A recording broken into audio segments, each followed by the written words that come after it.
நீங்கள் பார்த்து கொண்டு இருப்பது உங்கள் கௌசிகா ரிவ்யூ. சரி வாங்க வீடியோக்குள்ள போய் என்ன நடக்க போகுது அப்படின்னு சொல்லிட்டு பாத்தீங்களா.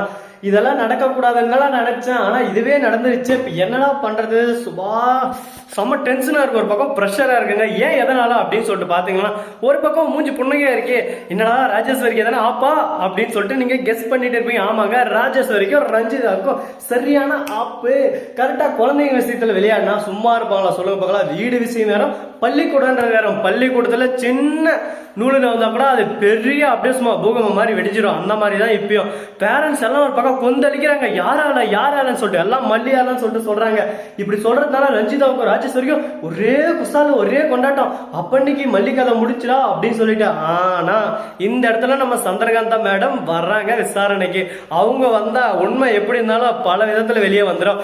ஏன் அந்த வீட்டுல மல்லி சமையல் செஞ்சா மல்லியை தான் பாயசம் கலந்து போலாம், வேற யாரும் கலக்கிறதுக்கு வாய்ப்பு இல்லையான்னு கண்டுபிடிக்கிறார் அப்படின்னு சொல்லிட்டு வீட்டுக்கு வந்து விசாரணை அப்படியே சும்மா குறுக்கு விசாரணை அது இதுன்னு ஆரம்பிக்கிறாங்க. ஃபர்ஸ்ட் நம்ம மல்லி கிட்ட தான் ஆரம்பிக்கிறாங்க. மல்லி எல்லாமே ஓப்பனா தெளிவா அழகா சொல்லிடுறாங்க.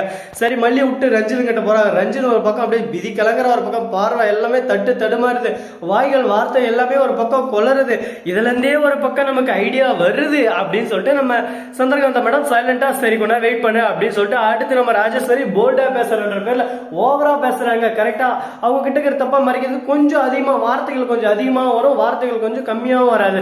சென்ட்ரல் அப்படியே சும்மா சரன்னு அடிச்சு தூக்குறாங்க ஒரு பக்கம். இதனால கடுப்பான நம்ம சந்திரகாந்தா மேடம் ரெண்டு பேரையும் அப்படியே சும்மா ஜுட்டி மயிரை பிடிச்சி ஆட்ட மாவாட்டுற மாதிரி. அவங்களுக்கு ஒரு பக்கம் வலி தாங்க முடியாம, அம்மா தாயே நான் மன்னிச்சிருமா, நான் பண்ணதெல்லாம் தப்புதான், தெரியாம நடந்து போச்சு, இதோட இதை விட்டுரு அப்படின்ற மாதிரி கதற விட்டுறாங்க. உடனே பாக்குறமே, நீங்க பண்றதெல்லாம் பண்ணுவீங்களா, நாங்க பாத்துக்கிட்டு சைலண்டா இருக்கணுமா, நாங்க வைப்போம் வெடி, ஆனா எந்த நேரத்துக்கு வைப்போம் எந்த டைம்ல வைப்போம்னு எங்களுக்கே தெரியாது, சிறப்பா செஞ்சு விட்டு போயிருவோம் அப்படின்னு சொல்லிட்டு சொல்றாங்க. இதை கேட்டதான் அப்படியே சும்மா சந்திரகாந்தா சொன்னதை கேட்டதான் ராஜேஸ்வரி ரஞ்சித் ஒரு பக்கம் பயத்துல அப்படியே அள்ளு விடுது ஒரு பக்கம். ஐயோ கடவுளே, தெரியாம இதை பண்ணிட்டோம்லே, இதுக்கு மேல இந்த தப்ப நம்ம பண்ணவே கூடாது அப்படின்னு சொல்லிட்டு யோசிக்கிற அளவுக்கு அவங்களுக்கு உழுது பாருங்க அடி. குழந்தைங்க விஷயத்துல, அதுவும் குழந்தைங்க விஷயத்துல சொல்லிட்டு நல்லா ஊம குத்துன்னு குத்துறாங்க. வலி தாங்க முடியாம ஒரு பக்கம் வலியில துட்டிக்கிறாங்க, கதறாங்க. அதே சமயத்துல மறுபக்கம் என்ன நடக்குதுன்னு சொல்லிட்டு தெரியுமா, நம்ம வெண்பா குட்டி இருக்காங்களா, அவங்க இருந்தாலும் எப்படியோ நல்லா வெளியே சாப்பிடலைங்க. ஆனா இருந்தாலும் மத்த குழந்தைங்க ரொம்பவே பாவங்க. இந்த மாதிரி ஒரு கெடுகட்ட பிடிச்ச இந்த ராஜேஸ்வரன் சும்மா விடக்கூடாது, அவங்கள பிடிச்சி கடுங்காவல் தண்டன்ற மாதிரி ஆயுஷ் முழுக்க ஜெயிலே வச்சு அவங்கள கழி தண்ணி வைக்கணும் அப்படின்னு சொல்லிட்டு ஒரு ஐடியா வரலாம். இருந்தாலும் இவங்க கிட்ட பணம் இருக்குங்க, பணம் 10 செய்யும் பாதாளமும் பாயும் சொல்லிட்டு சும்மாவா சொல்லுவாங்க. காசுக்கிறவங்க தாங்க இப்ப எல்லாமே, காசு இருந்தா போதும் போயிட்டே இருக்கலாம் அப்படின்ற நிலைமையில தான் இப்போதைக்கு சுச்சுவேஷன் போயிட்டு இருக்கு. ஆனா எல்லா விஷயத்திலும் அந்த காசு உதவுமான்னு சொல்லிட்டு பாத்தீங்கன்னா கண்டிப்பா உதவாது.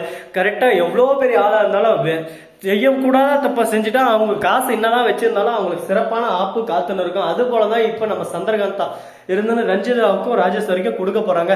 நல்ல வழியா டாக்டர் இருந்தாலும் குழந்தைகளுக்கு எந்த ஒரு பிரச்சனையும் இல்லை, நீங்க எதுக்கும் கவலைப்பட வேணாம். இப்போதைக்கு குழந்தைகள் எல்லாமே ஒரு பக்கம் ரெக்கவர் ஆயின்னு வந்துட்டாங்க, இதனால பிரச்சனை இல்லைன்னு சொல்றாங்க. ஆனா பேரண்ட்ஸ் இதை நாங்க சும்மா விட மாட்டோம், அவங்களுக்கு சரியான தக்க தண்டனை வாங்கி தர வரையும் நாங்க நிறுத்த மாட்டோம், ஓய்வே இல்லாம நாங்க போராடுவோம் அவங்கள கைது செய்யும் வரை போராடுவோம் சொல்லிட்டு போராட்டத்துல இறங்குறாங்க. இதனால ராஜேஸ்வரிக்கும் ஒரு பக்கம் ரஞ்சிதாவுக்கும் அசிங்கம் தாங்க முடியல. நம்ம மல்லி இருந்து நானே போயிடுறேன்னு சொல்லிட்டு சொல்றாங்க. விஜய் தாவட மேல ஒரு அடி விட்டு, தப்பு செஞ்சு வந்தா தண்ணி குடிக்கணும், நீ என்னத்துக்கு தண்ணி குடிக்கிற அப்படின்னு சொல்லிட்டு உடனே நம்ம ரஞ்சிதும் ராஜேஸ்வரியும் வெளியே அடிச்சு இழுத்துன்னு போய் விடுறாங்க. அதுக்கப்புறம் பொதுமக்கள் நீங்களே உங்கள் கருத்தை தெரிவிக்கலாம் சொல்லிட்டு வெளியே விட்டுறாங்க. வெளியே இருக்கிறவங்க எல்லாம் அப்படியே சும்மா கொந்தளிச்சுன்னு, நெருப்பு எப்படி கொந்தளிச்சு அப்படியே சும்மா பேரழிவை உண்டாக்கும். அந்த மாதிரி நம்ம ராஜேஸ்வரி ரஞ்சிதோட அழிவு காலம் ஆரம்பிச்சிருச்சுங்க. இதுக்கு மேல அவங்களால ஒன்றும் பண்ண முடியாது அப்படின்னு சொல்லிட்டு நாம திங்க் பண்ணின்னு இருக்கோம். ஆனா அந்த ஆண்டவன் வேற திங்க் பண்றாட்டுங்குது. அப்படி என்னாச்சு ஏதாச்சு தெரிஞ்சுக்கணுமா, அதுக்கு நீங்க பண்ண வேண்டியது நம்ம சேனலை சப்ஸ்கிரைப் பண்ண நண்பர்கள் சப்ஸ்கிரைப் பண்ணுங்க, லைக் பண்ணுங்க, ஷேர் பண்ணுங்க, டிங் பெல்ல தட்டி விட்டு போங்க. அப்பதான் நான் போற அடுத்த வீடியோ உடனுக்குடன் வரும். மிக்க நன்றி, தேங்க்ஸ் ஃபார் வாட்சிங்.